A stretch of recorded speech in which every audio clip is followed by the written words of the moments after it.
Bismillahirrahmanirrahim. Rasulullah sallallahu alaihi wasallam bersabda, "Bainama nahnu julus." Terbaca itu ya? Terbaca tidak? Terbaca itu lumpuh hadis itu ya. Ini hadis kedua insyaallah. Bainama nahnu julus inda Rasulillah sallallahu alaihi wasallam dzata yawmin. Ittala 'alaina rajulun shadidu bayad ath-thiyab, shadidu sawad ash-sha'r. لا يرى عليه أثر السفر ولا يعرفه منا أحد حتى جلس إلى النبي صلى الله عليه وسلم فأسند ركبتيه إلى ركبتيه ووضع كفيه على فخذيه وقال يا محمد أخبرني عن الإسلام. فقال رسول الله صلى الله عليه وسلم الإسلام أن تشهد أن لا إله إلا الله وأن محمدا رسول الله وتقيم الصلاة وتؤتي الزكاة وتصوم رمضان وتحج البيت إن استطعت إليه سبيلا. قال صدقت. فعجبنا له يسأله ويصدقه. قال فأخبرني عن الإيمان. قال أن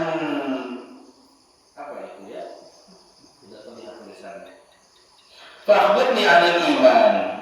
إن الإيمان بالله أن تؤمن بالله وملائكته وكتبه ورسله واليوم الآخر وتؤمن بالقدر خيره وشره. قال صدقت. قال فأخبرني عن الإحسان. قال أن تعبد الله كأنك تراه فإن لم تكن تراه فإنه يراك. قال فأخبرني عن الساعة. قال ما المسؤول عنها بأعلم عن السائل من السائل. قال فأخبرني عن أمارتها. قال أن تلد الأمة ربتها وأن ترى الحفاة العراة العالة ورعى الشاء يتطاولون في البنيان. ثم انطلقا فلبست مليا. ثم قال يا عمر أتدري من السائل أتدري من السائل؟ قلت الله ورسوله أعلم. قال فإنه جبريل أتاكم يعلمكم دينكم. رواه Muslim. Mohon maaf tulisannya ada yang hilang gitu ya. Sedikit saja sih. Baik, bismillahirrahmanirrahim. Hadis kedua ini yaitu hadis penjelasan tentang iman, Islam dan ihsan. Tapi uniknya dalam hadis ini disampaikan pula bahwasanya seseorang yang datang kepada Nabi Muhammad SAW itu menanyakan juga sekaligus tentang hari kiamat. Kita akan baca terjemahannya. Makna hadis ya, panjang juga makna hadisnya ya, karena hadisnya juga panjang begitu. Suatu ketika kami para sahabat duduk dengan Rasulullah Sallallahu Alaihi Wasallam. Tiba-tiba muncul kepada kami seorang laki-laki mengenakan pakaian yang sangat putih dan rambutnya sangat hitam. Begitu ya. Rambutnya hitam dan juga pakaiannya putih. Di sini para sahabat kebingungan kenapa? Dulu ketika Nabi Muhammad SAW menyampaikan halaqah, kalau kita mungkin ada yang bahasanya liqa gitu ya, atau kajian seperti ini ya, atau bahasa kita adalah halaqah yaitu pertemuan begitu. Pada saat penyampaian di majelis ilmu, Nabi Muhammad SAW duduk bersama para sahabat. Tiba-tiba datang seorang laki-laki yang mana menggunakan pakaian yang sangat putih bersih dan juga rambutnya hitam. Jadi yang ikut kajian itu bajunya harus putih, rambutnya harus hitam. Gimana yang sudah putih rambutnya? Pulang ya. Begitu ya. Baik. Maksud dari hadis ini adalah ketika kita hadir di majelis ilmu, maka berpakaianlah serapih mungkin, sebersih mungkin, dan yang terbaik yang kita miliki kalau bisa itu dipakai ketika hadir di majelis ilmu, dan juga merapihkan tampilan kita ya. Jadi rambutnya jangan acak-acakan, kalau sudah bangun tidur minimal disisir, karena tampil ganteng itu sunnah Pak ya. Tampil ganteng, tampil rapi itu sunnahnya Nabi Muhammad SAW.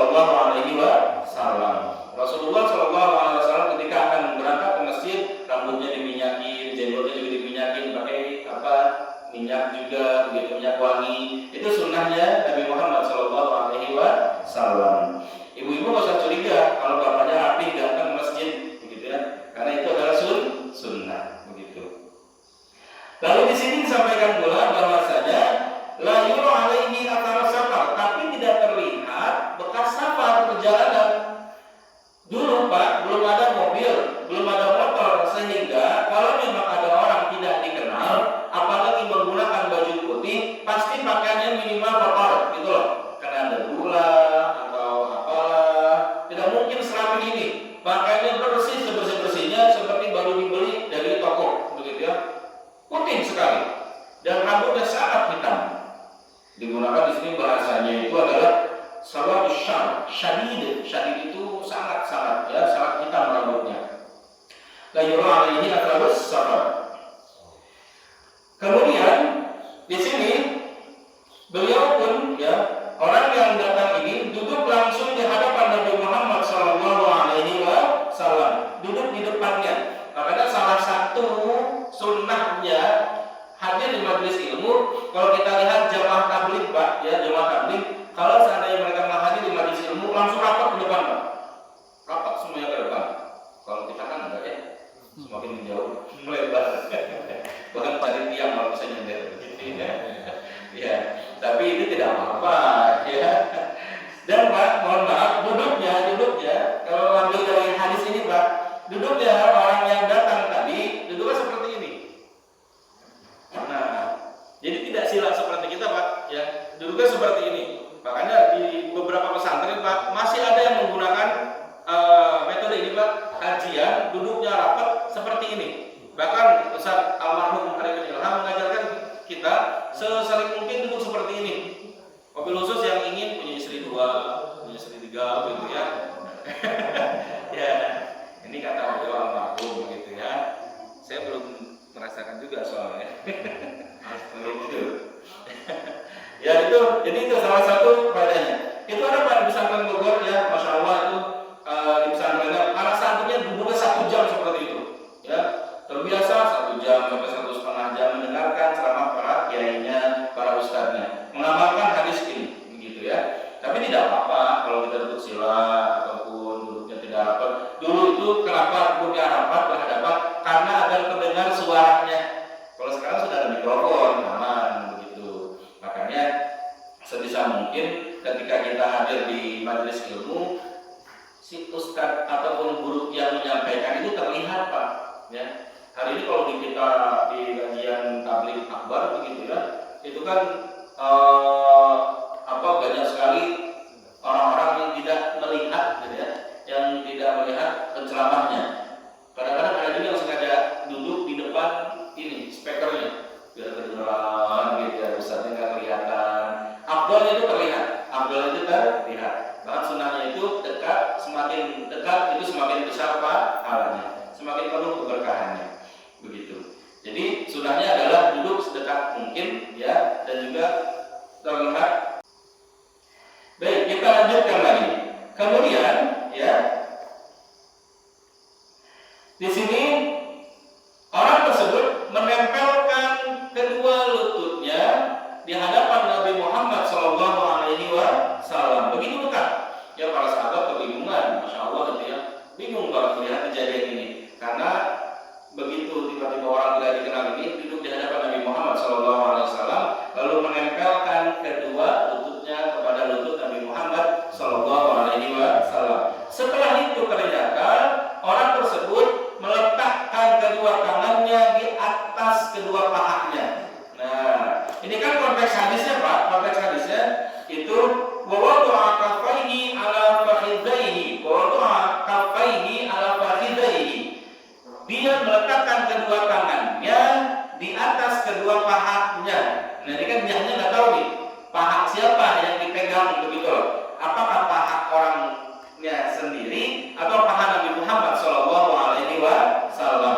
Maka para ulama menyimpulkan, jumhur ulama, mayoritas ulama menyampaikan bahwasanya yang dipegang adalah pahanya Nabi Muhammad Shallallahu Alaihi Wasallam. Jadi duduk di hadapan Nabi Muhammad Shallallahu Alaihi Wasallam, kemudian menaruh kedua tangannya di atas paha Nabi Muhammad Shallallahu Alaihi Wasallam. Begitu. kemudian bertanyalah orang tersebut, ya Muhammad, wahai Muhammad, akhbirni anil Islam. Beritahukanlah aku tentang Islam, ya. Apa itu Islam? Kemudian Nabi Muhammad SAW menjawab, Islam adalah ketika engkau bersaksi tidak ada Tuhan selain Allah, dan juga antashhada illa la ilaha illallah. Ya, di sini bersyahadat. Jadi syahadat itu bukan hanya menyaksikan dengan mata, ya. Jadi syahadat itu adalah meyakini, mengimani, begitu. Dalam bahasa Arab itu melihat atau menyaksikan itu banyak kosakatanya. Ada nazar. Nah, dalam ilmu fikih nikah itu, jika kita ingin melihat calon pasangan kita, maka disunahkan untuk nazar. Apa itu nazar? Melihat saja. Ya, jadi melihat itu nazar. Namun ada juga sebagaimana mimpinya para nabi, disebut dengan ro'a itu artinya melihat, tapi penuh dengan keyakinan, begitu. Itu ro'a. Sebagaimana kita ketika akan datang masuk waktu bulan Ramadan, waktu puasa, ada proses yang dinamakan dengan ru'yah, ya. Ru'yah itu melihat dengan penuh keyakinan. Bukan cuma nazar. Kalau nazar asal melihat saja, gitu ya. Saya melihat handphone, ini nazar. Saya melihat meja, ini nazar, begitu. Tapi saat melihat dengan penuh keyakinan, itu disebut dengan ru'yah, begitu. Lalu ada lagi melihat, yang mana melihat tersebut dengan hasrat ingin memiliki, namanya basar. Atau melihat dengan penuh detail, namanya basar. Oleh karena itu Nabi Muhammad SAW menyampaikan kepada kita, laki-laki maupun perempuan, untuk ghaddul basar, ya. Ghaddul basar, menjaga pandangan. Pandangan di sini adalah basar, melihat dengan detail dan ingin memiliki, itu namanya basar, gitu. Tapi ketika disebut dengan syahadah itu sama, menyaksikan juga, menyatakan, tapi penuh keyakinan, begitu, ya. Keyakinan dengan keimanan. Yang pertama, rukun Islam adalah beriman kepada Allah Subhanahu wa ta'ala. Islam apa iman itu? Ayo, rukun Islam apa rukun iman? Iman. Rukun Islam apa? Syahadat. Tadi kan syahadat, ya. Jangan sampai ini kalau zaman sekarang, Pak, mohon maaf, ditanya rukun iman Islam banyak yang tidak tahu. Di kampung saya saja, Pak, itu Masya Allah, ya. Ketika ditanya anak-anak yang sekarang nih, untuk urusan game online, urusan internet, itu jatuh jawabnya. Karena mereka kebanyakan nongkrong di depan rumah saya, Pak. Ketika nongkrong, kita tanya tuh, rukun iman apa ya? Nggak tahu, Bang, apa ya rukun iman ya? Emang nggak sekolah? Sekolah sih, cuma lagi corona. Jadi di rumah. Kalau di kampung mah nggak ada Pak kelas online, Pak. Ya, di kota-kota aja yang ada kelas online, di kampung mana ada kelas WhatsApp juga nggak ada, ya, nggak ada. Jadi pokoknya mah mereka tetap masuk normal seminggu 1 kali, sisanya main, begitu. Ya, saya main. Nggak ada mereka pegang handphone buat sekolah, gurunya juga bingung karena nggak ada sinyal, kan begitu. Ya, akhirnya mereka main-main aja. Ditanya, apa itu iman? Nggak tahu. Apa itu rukun Islam? Tidak tahu. Padahal kan rukun Islam itu adalah rukun fi'liyah. Rukun fi'liyah itu rukun praktek, itu rukun Islam. Tapi rukun iman itu rukun qalbi, rukun hati, keyakinan. Ya, itu bedanya iman dan Islam. Pertama di sini Nabi Muhammad SAW bertanya tentang Islam. Apa itu Islam? Yaitu antashhada, bersyahadat, ya, bahwasanya la ilaha illallah, tidak ada Tuhan selain Allah. Syahadat itu Islam, praktek dilakukan, harus bersyahadat. Asyhadu an la ilaha illallah wa asyhadu anna Muhammadar Rasulullah. Yang kedua, rukun Islam adalah salat, ya, mengerjakan salat. Salatnya harus 5 waktu minimal, 5 waktu, karena itu yang wajib. Tambahannya adalah salat-salat sunnah, gitu ya. Salat. Kemudian setelah salat baru belum ada ini, ya. Yang ketiga apa? Puasa, ya. Puasa atau zakat boleh. Baik, puasa itu adalah pekerjaan juga. Kita lakukan menahan lapar dan haus. Praktek itu rukun Islam, ya. Prakteknya itu rukun Islam. Nanti keyakinan yang ada di iman, begitu ya. Baik, ada puasa, setelahnya baru ada zakat, begitu ya. Setelah zakat lalu terakhir ada berhaji bagi yang mampu. Mampunya pun nanti ada syarat dan ketentuan yang berlaku, bukan cuma mampu untuk berangkat saja. Jamaah dirahmati Allah Subhanahu wa taala, di sini bahwasanya Nabi Muhammad SAW menjawab semua pertanyaan tentang rukun Islam yang ditanyakan orang tersebut. Tapi uniknya ternyata di sini orang yang bertanya mengatakan shadaqta. Para sahabat makin bingung nih. Nabi khusus adalah Umar bin Khattab. Umar bin Khattab bingung. Orang ini bertanya tapi ternyata membenarkan. Orang ini yang nanya tapi yang membenarkan. Kan bingung. Yang makin bingung para sahabat. Datang tidak terlihat seperti orang habis perjalanan jauh, lalu menggunakan pakaian yang sangat bersih sekali, tidak ada yang kenal terhadap dirinya, rambutnya sangat hitam, bertanya tapi dia yang membenarkan. Kita juga pasti bingung kalau melihat tamu seperti itu, Pak. Ya, nanya tapi dia ngebenerin, kalau kita nggak kenal, begitu ya. Saudara, kemudian di sini orang tersebut lalu bertanya kembali, qala ya fajibna, qala sadaqta fajibna lahu yas'aluhu wa yusaddiquhu. Dia yang bertanya, dia yang membenarkan. Qala fa'khbirni 'anil iman. Kemudian dia bertanya kembali, beritahu aku tentang iman. Apa itu iman? Dijawab oleh Nabi Muhammad SAW, antu'mina billah wa malaikatihi wa kutubihi wa rusulihi wal yaumil akhir wa tu'mina bil qadri khairihi wa syarrihi. Yang pertama, beriman adalah meyakini Allah Subhanahu wa taala, beriman kepada Allah Subhanahu wa taala, kemudian beriman kepada para malaikatnya, kemudian beriman kepada para rasulnya, kemudian beriman kepada kitab-kitabnya, kemudian beriman pada hari kiamat, kemudian beriman kepada qadar dan qadar. Begitu ya. Harus yakin. Ini harus diingat dan harus ditanamkan, diajarkan kepada anak-anak kalau zaman sekarang, ya, yang sudah mulai jauh dari pendidikan agama.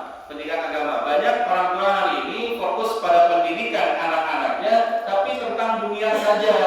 Jago matematika, jago fisika, jago ilmu ekonomi, tapi saat ngaji berepotan. Ya, ini yang repot. Wabil khusus orang tuanya juga, karena orang tuanya dulu backgroundnya duniawi banget begitu ya, sehingga mendidik anaknya bingung bagaimana mendidik anak yang supaya bernilai akhirat, kalau menjadi investasi akhirat. Kalau memang anaknya sudah terpalang menyemplung di sekolah umum yang biasa, maka minimal ketika pulang dari sekolahnya ajarkan ngaji, panggil guru ngaji, atau ajak ke tempat pengajian anak tersebut, sehingga dia tidak buta tentang ilmu agama. Jamaah dirahmati Allah Subhanahu wa taala. Di sini pun ternyata orang tersebut mengatakan qala sadaqta. Ya, benar. Nanya kemudian lagi yas'aluhu wa yusaddiquhu. Dia yang bertanya, dia juga yang membenarkan. Fa'jibna lahu. Akhirnya para sahabat makin kaget lagi, makin takjub lagi dengan orang tersebut. Kebingungan, ya. Kemudian bertanya lagi, fa'khbirni 'anil ihsan. Fa'khbirni 'anil ihsan. Apa itu ihsan? Anta ta'budallaha ka'annaka tarahu, fa illam yarahu fa innahu yaraka. Apa itu ihsan? Yaitu ketika engkau beribadah kepada Allah Subhanahu wa taala seakan-akan engkau melihatnya. Dan ketika engkau tidak bisa melihat Allah Subhanahu wa taala, maka sesungguhnya Allah melihatmu. Itu adalah ihsan, begitu ya.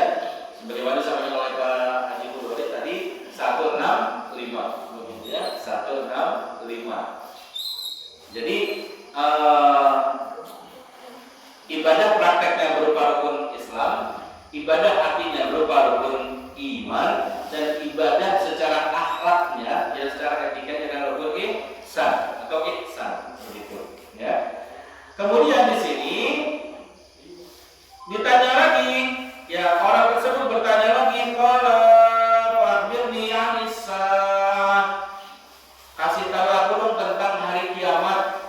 Kapan tanggalnya, bulan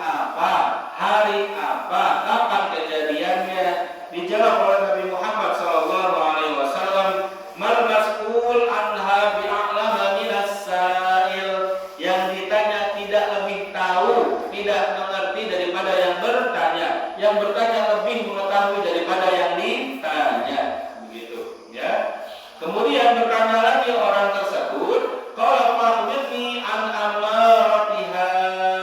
Kalau kamu memang tidak tahu, maka kasih tahu aku, beritahu aku tentang tanda-tanda kiamat. Hari ini banyak ustaz ya yang spesialis tentang hari kiamat. Ustaz Zulkifli. Ya, itu beliau adalah ustaz akhir zaman dipanggilnya. Ustaz akhir zaman, Masya Allah ya. Ada lagi ustaz sedekah, Ustaz Yusuf Mansur, kan begitu. Ustaz yang khusus bengkel hati, siapa? AA Yim. Ustaz zikir, siapa? Almarhum Ustaz Arifin Ilham. Dan ustaz-ustaz yang lainnya, banyak sekali. Begitu ya. Nah, di sini ternyata Nabi Muhammad SAW ditanya tentang ciri-ciri kiamat. Nah, kita sudah banyak tahu ciri-ciri kiamat, khusus yang suka mengikuti kajian Ustaz Zulkifli, ya, dan Ustaz Zul biasa dipanggil. Beliau menyampaikan tentang hari kiamat. Bagus, tidak ada masalah tentang hari kiamat. Itu untuk memotivasi kita bahwasanya hidup kita ini tidak lama di dunia. Hidup kita ini hanyalah persinggahan sementara di dunia. Hakikat kehidupan yang sebenarnya benarnya adalah setelah nanti meninggal. Orang beriman itu tidak takut mati, justru mempersiapkan kematian dengan indah. Allah Subhanahu wa taala bersabda, "Ya ayyatuhan nafsul mutmainnah, irji'i ila rabbiki radiyatan mardiyah." Wahai jiwa-jiwa yang tenang, jiwa-jiwa yang telah mempersiapkan kematian, jiwa-jiwa yang penuh dengan keimanan, yang rindu berjumpa dengan Allah Subhanahu wa taala, irji'i ila rabbiki radiyatan mardiyah. Ayo pulang ke rahmat Allah dengan penuh keridhaan dan Allah pun ridho kepadamu. Inilah ciri-ciri orang beriman. Jadi kita mengetahui hari kiamat bukan untuk ditakuti sebenarnya, ya, bukan untuk ditakuti. Hari ini banyak sekali orang-orang yang setelah dengar ciri-ciri kiamat malah semakin takut, gak mau kerja, begitu ya. Ngapain kerja? Dan juga mati. Kiamat sebentar lagi. Apalagi kalau seandainya kita dengar bahwa kiamat itu akan terjadi pada tanggal segini, hari ini. Waktu itu kan sempat heboh ya, kiamat akan terjadi di bulan Ramadan, hari Jumat ketiga kalau tidak salah. Tapi dipending ternyata. Ya, nggak jadi kiamatnya. Nah itu orang-orang banyak yang ketakutan pada saat itu, sampai ya orang-orang yang jauh dari agama, nggak ngerti agama itu tahu bahwasanya nanti Ustaz, seminggu lagi kita kiamat ya. Masya Allah, seminggu lagi kiamat. Itu udah dijadwal. Ya. Nah, pada saat itu orang-orang malah fokus pada ciri-ciri kiamatnya. Harusnya ketika kita sudah tahu ciri-ciri kiamat, justru semakin menambahkan keimanan. Rukun iman yang sudah tadi kita bacakan harus semakin bertambah, ya, harus semakin kuat terhadap kiamat atau terhadap iman yang sudah Allah Subhanahu wa taala sampaikan, begitu. Jadi ciri-cirinya seperti apa? Fa'khbirni an amaratiha. Kalau gitu, tolong dong beritahu aku tentang ciri-ciri kiamat. Siap tidak ini mendengarkan ciri-ciri kiamat? Ingin tidak ketemu sama hari kiamat? Jangan ya, repot. Kita kan selalu berdoa ya, Allahumma inni a'udzubika min fitnatil apa? Min azabil jahannam, wa min fitnatil qabri. Terus wa min fitnatil mahya wal mamat, wa min fitnatil masiihid dajjal, ya. Minta 4 nih, dijauhkan nih. Pertama, ya Allah, jauhkan kami dari azab atau siksa neraka jahanam. Yang kedua, jauhkan kami dari fitnah kubur. Yang ketiga, jauhkan kami dari fitnah kehidupan dan kematian. Yang keempat, jauhkan kami dari fitnahnya al-masih ad-dajjal, ya. Maksudnya apa? Jangan sampai ketemu dengan hari kiamat repot. Orang-orang hari ini pengen panjang umur dan ketemu hari kiamat, padahal tidak tahu bagaimana huru haranya hari kiamat nanti. Ya, orang-orang beriman yang luar biasa yang terpilih baru nanti yang akan selamat pada hari kiamat. Kalau iman-iman yang kawin begitu ya, yang Islam KTP begitu, itu udah repot dah, udah repot. Karena kenapa? Dajjal itu salah satu kehebatannya yang Allah ciptakan kepada dirinya. Orang yang melihat Dajjal, dia itu bisa langsung murtad. Orang yang melihat Dajjal itu bisa langsung murtad. Makanya Rasul sudah mengajarkan kita 14 abad yang lalu supaya dijauhkan ketemu sama Dajjal. Dijauhkan. Sekarang saja Pak Bu, ketika ada artis Korea datang ke Indonesia, manusia, itu para wanita tanpa begitu berpikir panjang menggadaikan keimanannya. Dipeluklah, pegangan tangan, pengen cium lah, tanda tangan, bawa barang dan lain sebagainya. Itu baru sekedar artis Korea, apalagi artis Dajjal nanti. Itu lebih repot lagi. Bisa menghidupkan yang mati, bisa pergi satu tempat ke tempat yang lain, pasukannya banyak dan lain sebagainya. Nauzubillah. Jangan sampai ingin ketemu hari kiamat deh. Yang paling penting bagaimana? Yaitu meninggal dalam keadaan husnul khotimah. Itu yang paling penting bagi kita. Begitu, ya. Ciri-ciri kiamat yang pertama adalah saat di sini antalidal amatu rabbataha. Yang pertama adalah jika seorang budak wanita telah melahirkan tuannya. Budak wanita melahirkan tuannya. Para ulama mentafsirkan karena tidak ada perbudakan lagi ketika Rasulullah SAW membawa syariat Islam. Lalu kenapa hadis ini muncul? Ya, bagaimana mungkin seorang budak melahirkan tuannya sedangkan perbudakan sudah tidak ada, kan begitu? Di sini para ulama mentafsirkan bahwasanya yang dimaksud adalah saat anak yang dilahirkan oleh ibunya menjadi tuan bagi orang tuanya. Yang sering nyuruh orang tua, ambilin ini di rumah, ambilin remote, jagain anak saya, masakin, tolong masakin misalnya, karena saya sibuk kerja dan lain sebagainya. Ini salah satu ciri-ciri kiamat yang sudah Rasulullah sampaikan 14 abad yang lalu. Anak-anak ya yang sekarang mendengarkan ini, tolong dari mulai hari ini jangan pernah berani menyuruh orang tua. Jangan mau menjadi salah satu kategori yang masuk dalam hadis ini, gitu loh.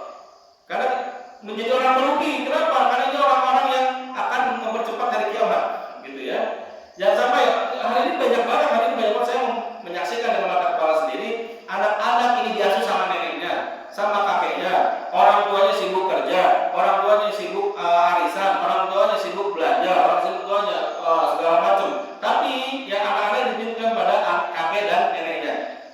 Tidak salah anaknya secara 100% tidak, karena pendidikan orang tuanya pun si nenek kakeknya seperti itu. Datang ke rumah anaknya nyulik cucunya begitu ya, dibawa ke sana sini, akhirnya lebih matang sama si nenek sama kakeknya, atau ternyata ibunya memang memfasilitasi ya, memanjakan anak-anaknya begitu. Kita yang ngerti agama jangan sampai berani nyuruh orang tua apapun itu bentuknya, sampai ngambil remote pun nih banyak nih ya, karena anaknya jauh dari remote, orang tuanya lebih dekat, minta tolong ke orang tuanya, tolong ambilin remote. Kalau bisa berdiri ambil remote sendiri. Karena dari hal-hal kecil itu nanti kebiasaan sampai besarnya akan menjadikan orang tuanya sebagai budak dari anak tersebut. Nauzubillah. Jangan ya. Karena sebagaimana Nabi Muhammad SAW sampaikan, azab yang nyata ya adalah azab yang ketika diturunkan di dunia dan di akhirat kepada anak yang durhaka. Di dunia baru depeknya, nanti pelunasannya di akhirat. Begitu ya. Kalau orang kafir dijanjikan azabnya di akhirat nanti, oke? Tapi bagi anak yang durhaka itu double, ada double hukumannya di dunia dan juga di akhirat. Nauzubillah. Itu yang pertama ciri-ciri kiamat. Dan sekarang sudah banyak. Yang selanjutnya adalah di sini kita lihat, belum ada haji. Baik. Kemudian di sini kita lihat bahwasanya jika engkau melihat orang yang bertelanjang kaki tanpa memakai baju, maksudnya miskin, begitu ya, serta pengembala kambing telah saling berlomba-lomba dalam mendirikan bangunan megah yang menjulang tinggi. Nah, ini pun sudah terjadi ya. Di mana? Di Timur Tengah, di sana ada Dubai, ada Burj Khalifa gitu ya. Ada lagi di Saudi Arabia, itu sudah terlihat. Dulu orang itu menciptakan bangunan atau menciptakan bangunan sepanjang 1 kilometer itu terbentang lurus begitu ya ke depan di jalan. Sekarang ke atas, dan sekarang Saudi sedang akan menciptakan bangunan itu, begitu loh. Sedang mempersiapkan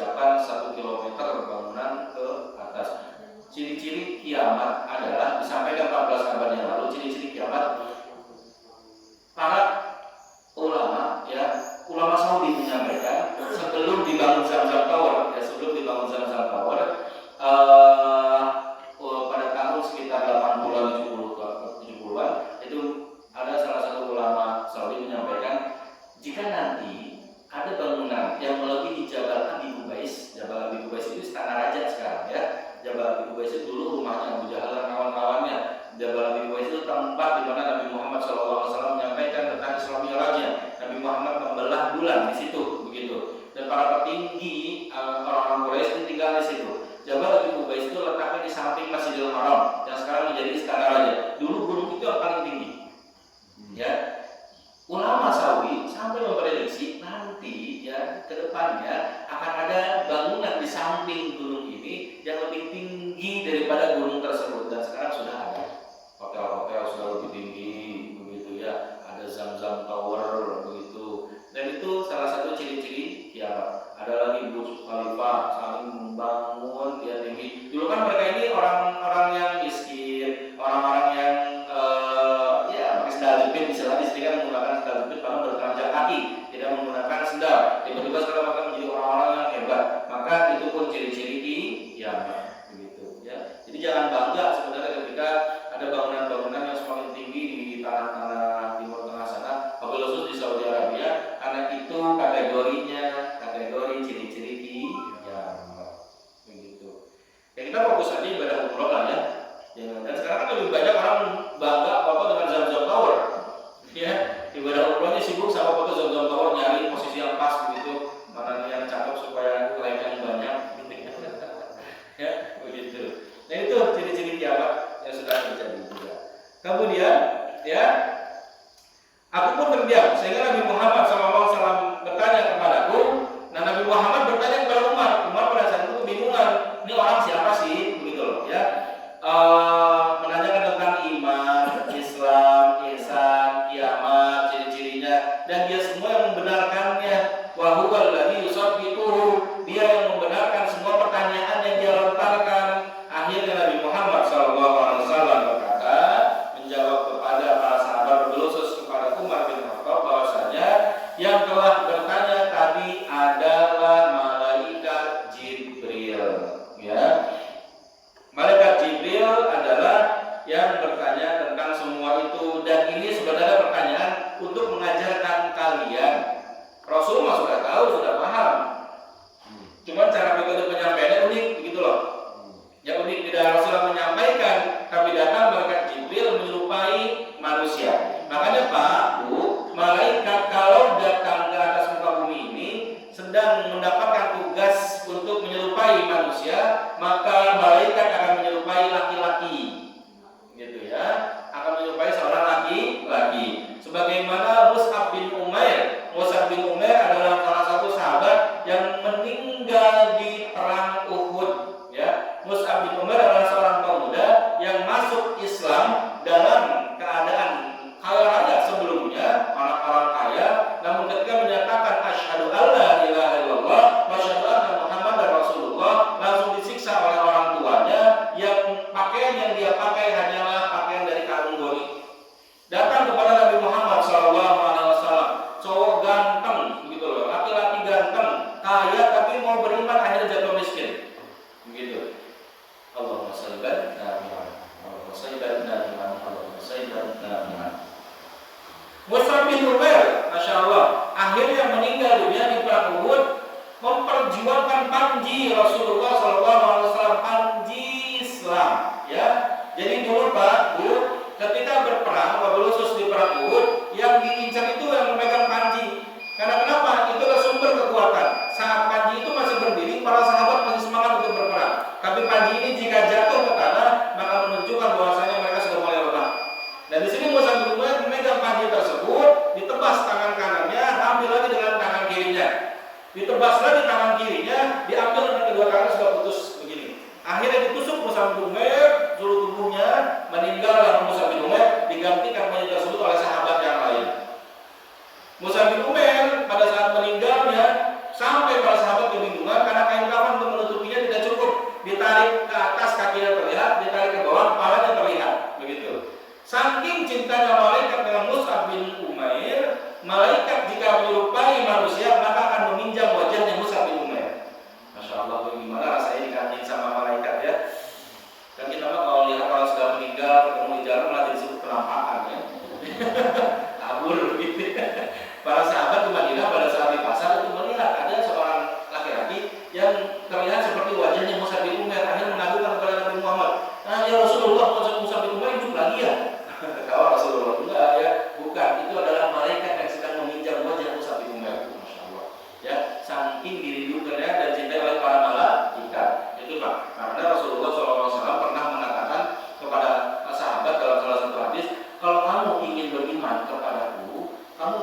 masuk Islam, maka bersiap-siaplah kamu miskin. Begitu.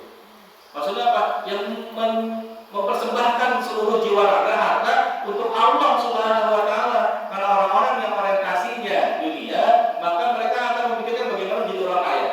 Tidak mau sedekah, tidak mau berangkat haji, tidak mau berangkat umroh, tidak mau zakat. Pikirannya bagaimana cara menumpuk harta sebanyak mungkin, sebagaimana si Qarun, kan begitu ya. Qarun itu luar biasa hartanya itu. Ya, ternyata dibalikan oleh Allah Subhanahu wa taala, dihabiskan semua hartanya begitu. Jadi jemaah dirahmati Allah Subhanahu wa taala, dari hadis ini kita belajar bahwasanya ada keyakinan yang harus kita